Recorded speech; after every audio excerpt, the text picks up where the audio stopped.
Okay, everyone, welcome to today's 2020 Brown Bag Lunch and Learn series. I am here with Liz, who is with the Freshwater Land Trust.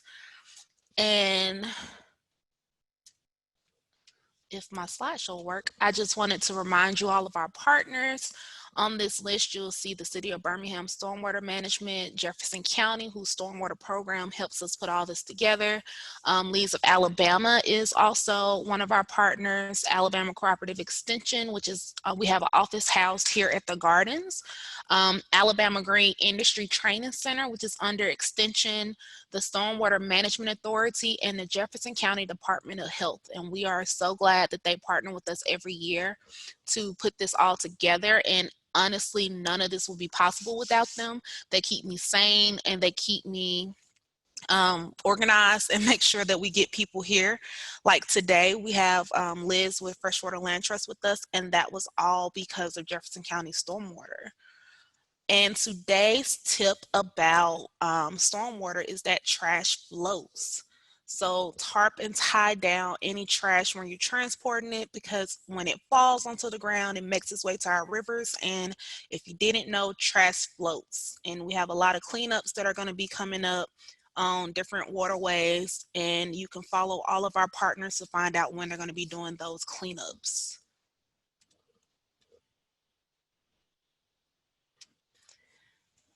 And now I am going to introduce y'all to Liz. So Liz serves as the Land Conservation Director and works with landowners interested in conserving their properties through easement and donations. She also handles purchases, mitigation, flood buyout, and other property transfers. Prior to her current position, Liz served as Development Director for the Freshwater Land Trust and Sustainability Coordinator for the Community Foundation of Greater Birmingham. Her early work with regional policy and land use with Region 2020 connected her to many different constituents in Central Alabama. From Pennsylvania, Liz earned her BA from the University of from the University of the South, and her JD from the University of Richmond. And without further ado, here is Liz with Freshwater Land Trust. Welcome. I'm so excited to be here. I wanted to take a moment and just thank again the sponsors and of course the Gardens. We are thrilled to have this opportunity to talk to those of you out there via Zoom about the work that we do here. And again, mentioning partnerships, the Gardens has provided so many wonderful opportunities for the people of Birmingham and throughout the Southeast to enjoy the outdoors, provide education about conservation, and so we are thrilled to be here. I am going to now move to my PowerPoint, so I will see you at the end for questions. Let me just share my screen.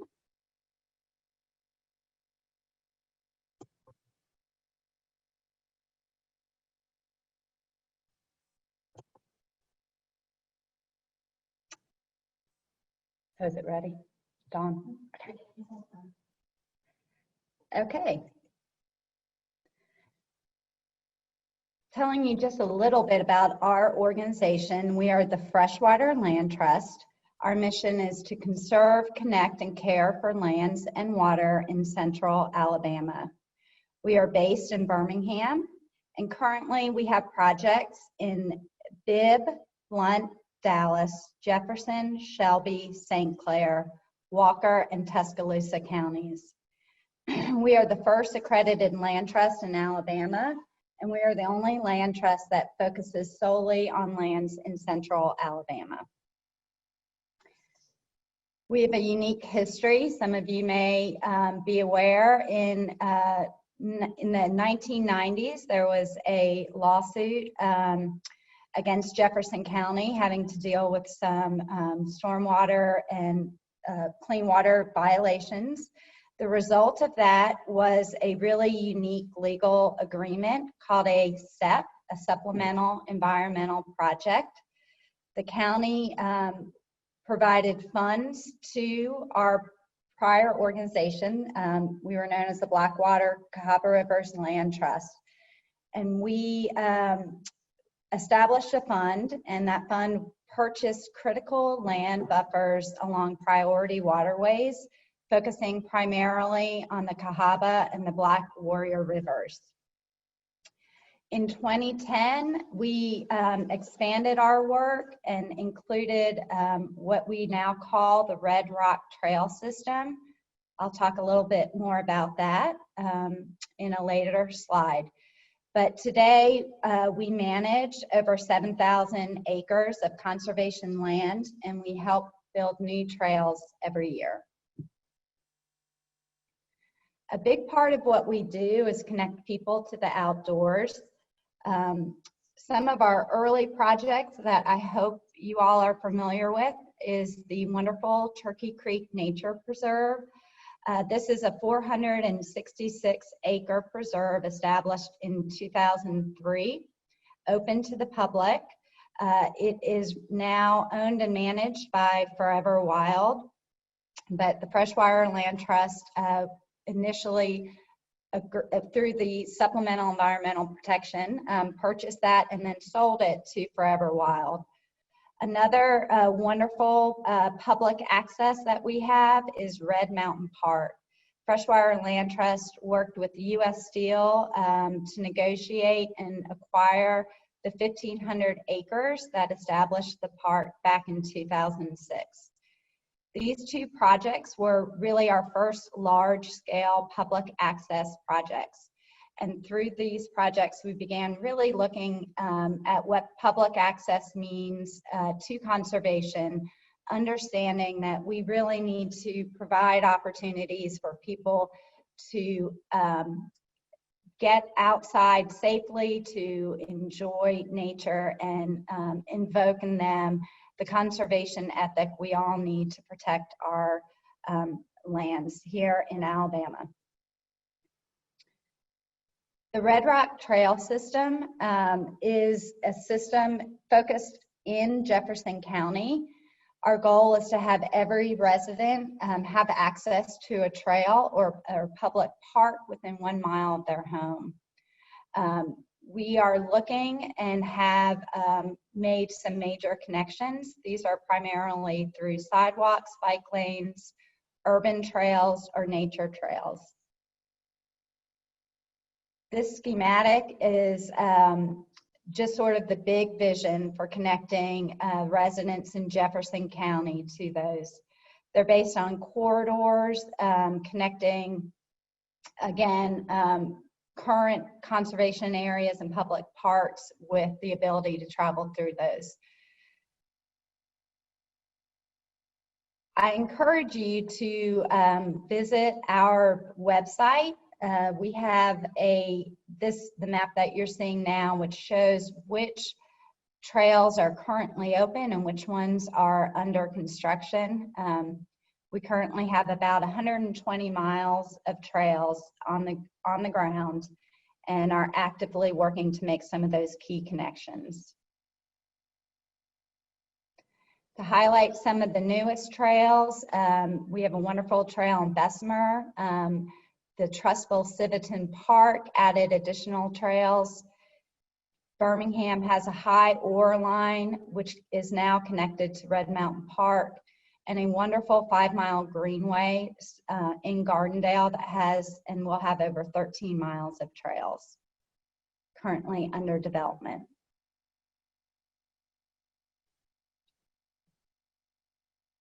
Outside of the Red Rock Trail System, we really focus a lot of our work on what we call conservation and stewardship. Conservation is the protection of land, and stewardship is how we actually manage the land. We conserve land primarily through land donations and purchases, and also through a unique agreement called a conservation easement, and we'll get into more details on all of these soon. Stewardship, we really manage our land to promote clean water, healthy ecosystems and wildlife, and natural beauty. A big question is why we do this work. Well, we do it to preserve and enhance natural systems and really to provide those access to services for current use and for future generations. This work is particularly important in central Alabama. We are blessed as a state to have over 132,000 miles of rivers and streams in Alabama, and these support very high numbers of species: crawfish, fish, snails, turtles, mussels. Alabama is very blessed to have many of these in great abundance. Our work helps to ensure that those systems continue to thrive through conservation and stewardship. Alabama is very rich in biodiversity. There are a couple of different reasons for this, primarily having to do, here's some other reptile pictures, with our ecosystem diversity. So as a state, we have major regions that support a variety of life for flora, fauna, and all our wonderful critters. We've got coastal plains, we've got river systems, we've got mountains and longleaf. These all work together to really have Alabama be one of the top states with biodiversity. We also do our work because it helps promote ecosystem services. For us, ecosystem services pictured here would be outdoor recreation and ecotourism. These are really important ways that communities can provide additional income for visitors and travelers who come to our state. There is a lot of studies being done about the sustainability of this type of service to provide really activities for families and residents. They also provide additional tourism.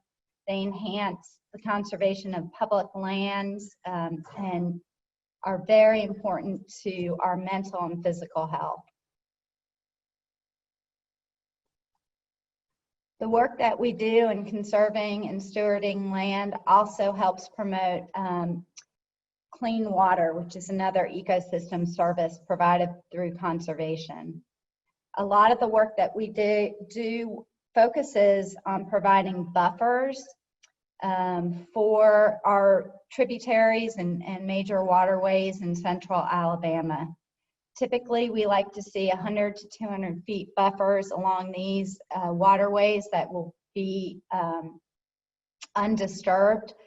In other words, they will provide bank stability because the trees and native plants that are growing there help keep the banks stable. This is important because it reduces sedimentation, which is the major source of issues, a major source of issues for our waters. They also help collect non-point source pollution, trash, all the things that would normally typically flow in get reduced when we have these buffers. Of course, we have to have cleanups to address those as well, but they're keeping them out of those streams, and that helps municipalities save tremendous amounts of money when they are looking at their wastewater treatment facilities. Alabama's ecosystem services also include sustainable forestry practices. Timber is a really big business in Alabama, as many of you know. Alabama has approximately 23 million acres of timberland, and that's the third highest in the 48 contiguous states. 93% of these are privately owned. We work with landowners who want to continue to manage their land for timber, and they are able to do that and conserve their land through conservation easements. Getting into more the nitty-gritty of how we conserve land, and that is really the focus of my job. I work with landowners who wish to conserve their land through conservation easements, through purchase of lands, and through land donations. We have very limited funding for land purchases, unfortunately, but we are able to work primarily with conservation-minded landowners who wish to donate land or conservation easements. This is just kind of a large map of where our holdings are in central Alabama. So again, you'll see a lot of what we do, our work was centered in Jefferson County, again, under our, what we call the Greenways Project and the funding provided through the Supplemental Environmental Program with Jefferson County. Since then, we've worked with landowners, again, throughout central Alabama on conservation easements or donations of land. This is just a really beautiful shot of some of the land that we have conserved.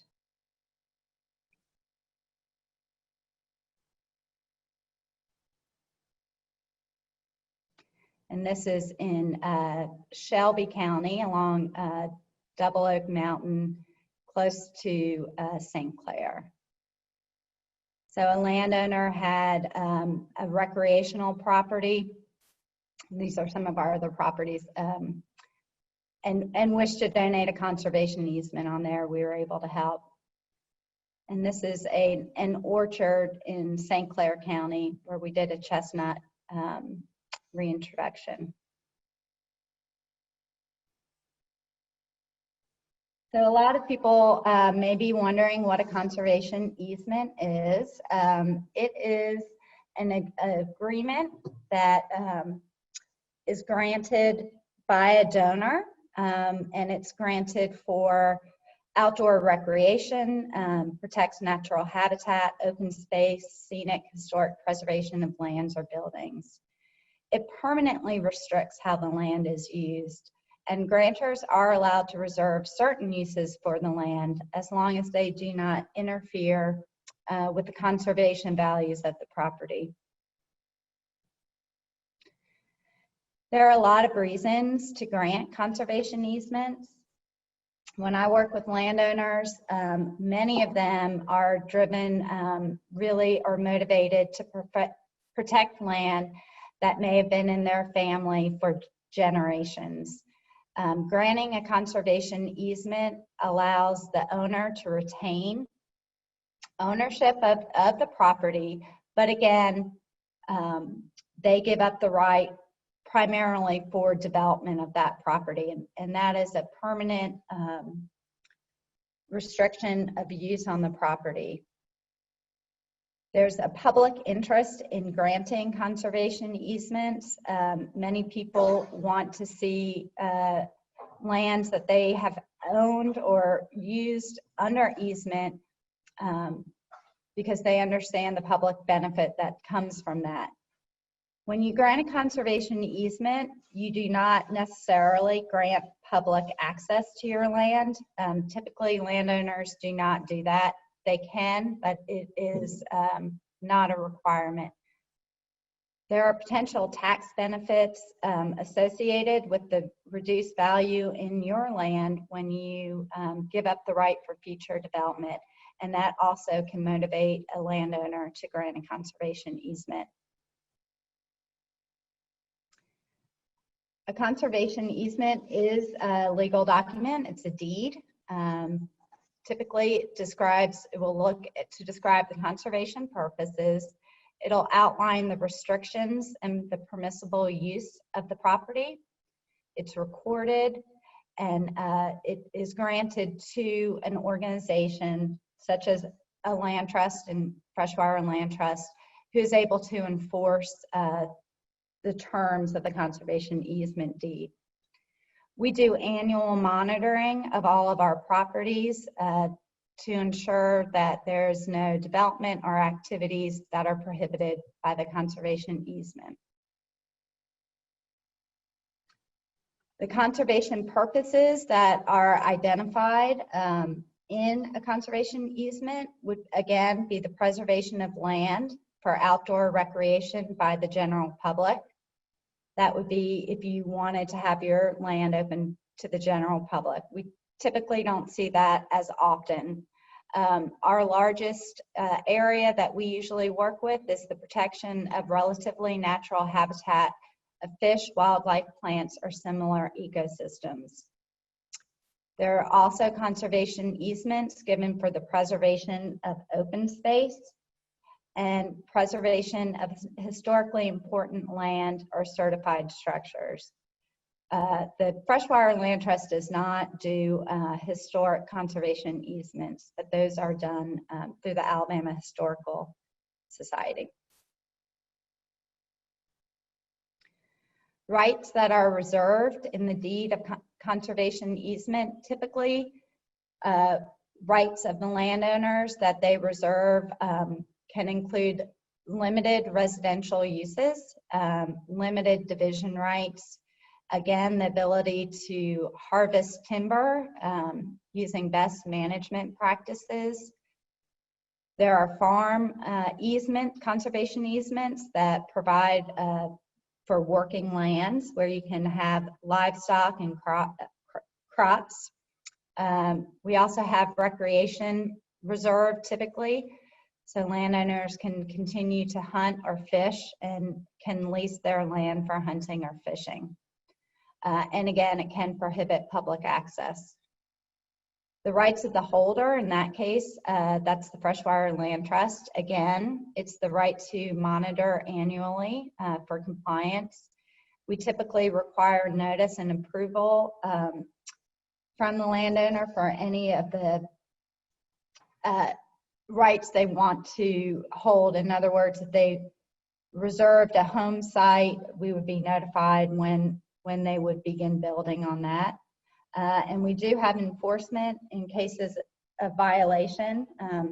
Fortunately, we've not had any of those, but we do have the right to enforce the terms in perpetuity.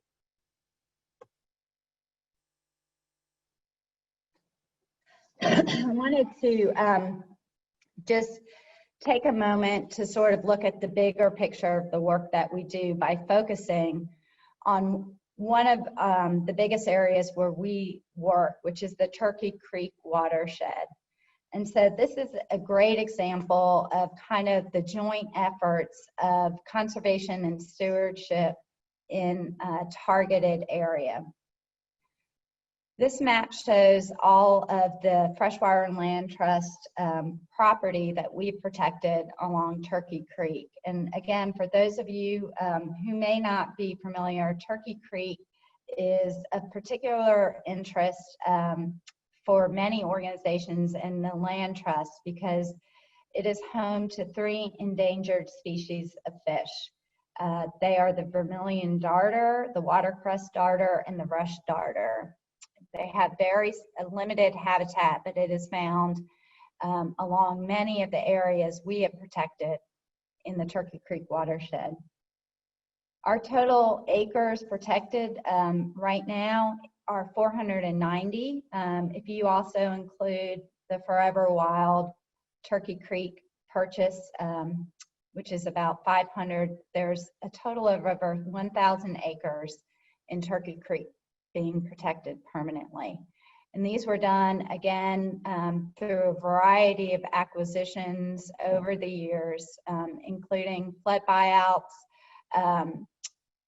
negotiating with developers to find land, carve out access, and provide additional support.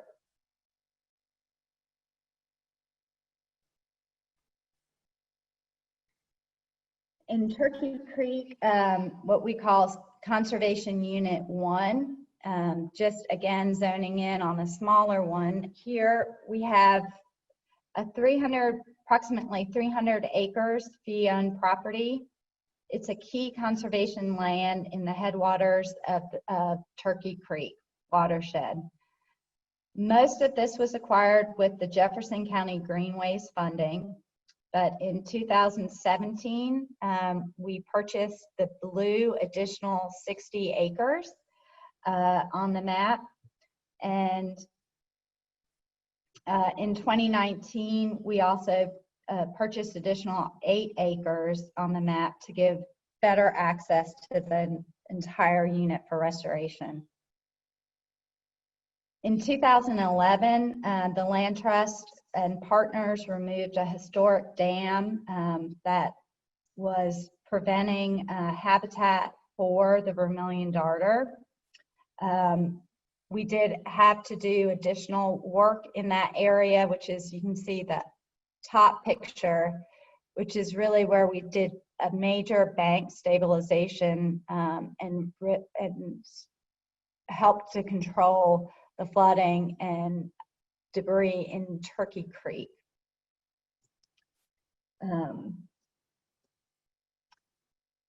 And we are now very excited to do some additional work in the area of green in a partnership with Jefferson County to address some additional refiguration where there was a channel that was disturbed there. And hopefully that will start this fall. So we continue to manage these properties, acquire new properties, and help protect the darters. Our stewardship activities, again, include inspection and monitoring. We also manage for wildlife and do restoration projects. We have a focus on working to collect and share data on our properties and provide additional research and education opportunities through our outreach services. Some of our projects I'll run through here. We did a constructed wetland on 5 Mile Creek. There's been stream and forest restoration work along Shades Creek. This is Topanga Springs, which used to be a mobile home park. We did a major restoration project there, and you can see the before and after where that area has been fully restored and is now just beautiful.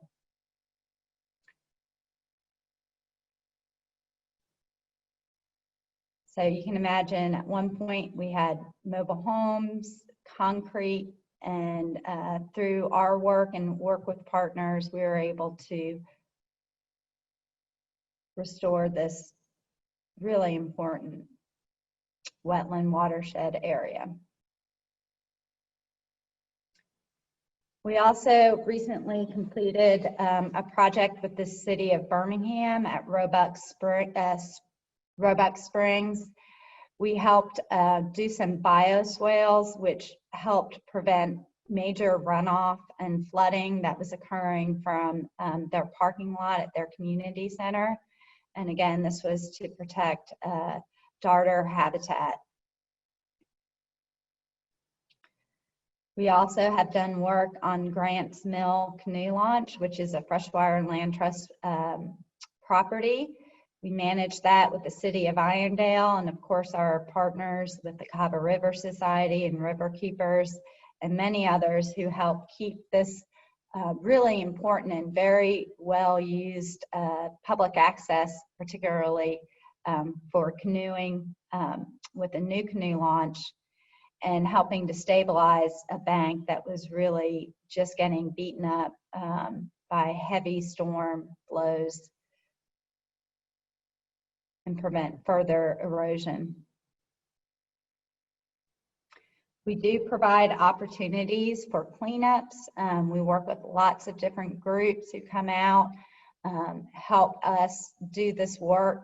We are a small staff, currently have 6, so we cannot do this work alone. And so we really welcome opportunities to partner with groups and individuals to help maintain these properties. We have a very popular guided hike series, which is currently suspended for now, but we hope that will be started up soon. Our properties are not all open for public access. We're actually have designated areas that are open, but much of our property is not open to the public due to its sensitive nature. So our guided hike series really allows the public to come on and see other lands. So I strongly encourage you to visit our website, join our mailing list, and see when those will be coming up. And now I would love to answer any questions. Dawn, if you can help me. Do I stop? Okay. I'm going to have to put my reading glasses on to read any of them. All right, everyone, I am back, and we have 4 questions so far. So Jan would like to know, can you give us an update on the Moon River launch on the Cahaba? I would love to give an update on that. For those of you who are unfamiliar, Moon River has been a long, it's been a project that's been in the works for a long time. It is in the Irondale Leeds area on the Cahaba. It's a small parcel that will be open for the public. We are working through permitting, but we have a contractor, we have the plans, we have the funding. So we are waiting on the final permits to go through and anticipate that being open shortly. I'm not going to say a date because as soon as I do, it won't be, but we have made a tremendous progress on that. And again, that will be a wonderful put-in point for many people. Can you give us some guidelines on ways we can protect water on our land? Website, list of resources of books. I cannot see a benefit of granting a conservation easement, but we would like to use some best practices. And that's from Anne Marie Ellis. Hey, Dawn, there was a little bit of feedback. So if I hit the Q&A, can I read them? Okay. All right, so. It's the first question. Can you give us some guidelines? Okay.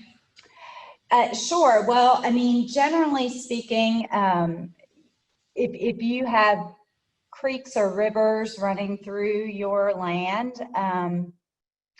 let's see if that question went away. Oh, okay, great. You know, typically you just, you know, the idea of a buffer, I think, is something all of us, it's pretty easy to understand. And so if you look, you don't want to mow straight up to the edge of any waterways if you can help it, because doing that really will increase erosion potential. So having native trees, having native plants, understories, really help protect and buffer those water features. If you start to take those away, if you have a lot of invasives that aren't holding the soil in as well, that's when you can really start to see some of the problems with runoff, and you can have some banks that will just erode underneath and drop off. So really making sure that those areas are stabilized is probably the best thing you can do.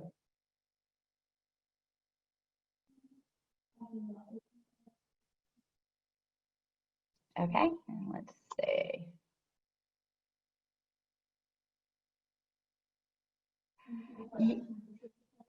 Okay, Patricia, conservation easement. So, you know, this is where I have to start. So conservation easement, I think a really good way to think about it is how it was described to me is, if you can imagine when you own land, you have a bundle of sticks with different rights for your land. So you have the right to sell the land, you have the right to use the land how you want. When you grant a conservation easement, you give up certain rights. And so the biggest right you give up is the right to build or develop your property. Again, the idea is we want to conserve those features of the property that will support the ecosystem, that will support habitat. And so you enter into an agreement and you know, we sign a deed. The landowner grants a conservation easement that gives up the right primarily for building, and we hold it. A land trust holds that right, and so then we begin the monitoring process of it. So you still have full ownership in terms of selling and using your land. You've just given up the ability to develop that land in its simplest terms.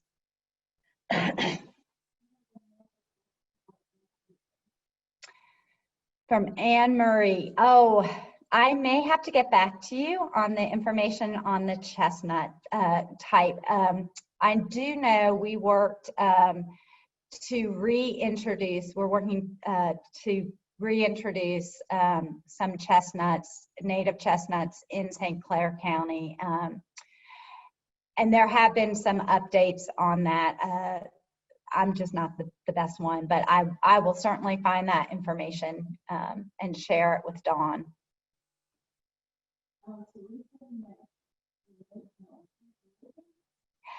Yes, I wish we worked in Gulf Shores. I would love to be down there on a regular basis, but there are wonderful land trusts along the coast, and so they are working to protect those.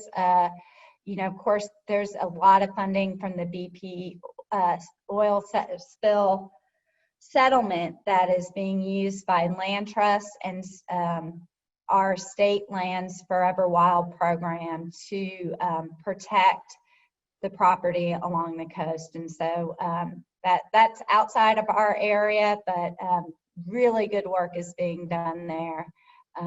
And the Nature Conservancy, Weeks Bay Conservancy, lots of organizations are focused down there. Yes, you can you grant a conservation easement on a partial part of your property? Yes, each conservation easement is unique, and so we work with the landowner. Sometimes they wish to protect all of their property. Sometimes they might just want to do a conservation easement on a buffer. And so, you know, I would go out with you as a landowner, look at your land, talk about those areas that you want to see protected and that have conservation values. And so that's where the easement's placed. I will say the conservation easements typically are done on land that can support habitat. So we'll have people who may want to put an easement on a really small portion of land, and that's really not an appropriate use for conservation easement. Not that the property isn't important or valuable, but it's set up really to meet certain criteria. So typically I'll meet with a landowner, talk to them about their property, and go out and do a site assessment. Okay, do we have any other questions before we wrap up? If you have any questions, please put them in the Q&A section.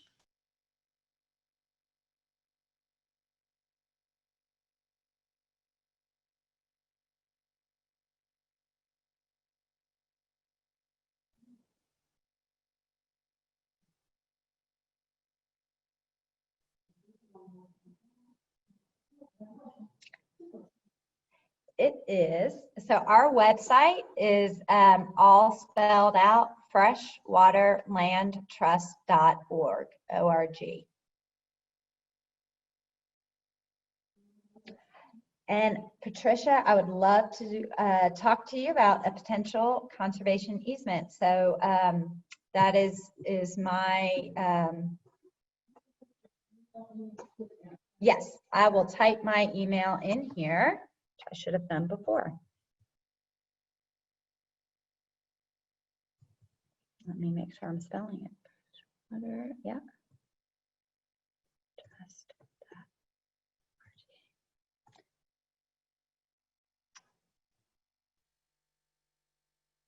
And if you're looking for her email, it's in the chat section from the Friends group.